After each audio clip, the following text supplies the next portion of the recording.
Job resign చేసేసాను అని చెప్పా కదా. Almost 2.5 years work from home చేశాక నాకైతే సడన్ కాల్ వచ్చింది బెంగళూరు రమ్మని. ఫస్ట్ ప్రాబ్లం అయితే సంతూకి దూరంగా ఉండడం.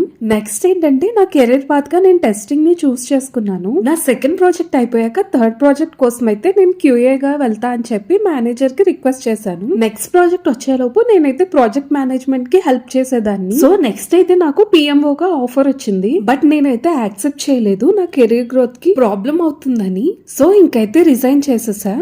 జాబ్ రిజైన్ చేసేసాను అని చెప్పా కదా. Almost 2.5 years work from home చేశాక నాకైతే సడన్ కాల్ వచ్చింది బెంగళూరు రమ్మని. ఫస్ట్ ప్రాబ్లం అయితే సంతూకి దూరంగా ఉండడం.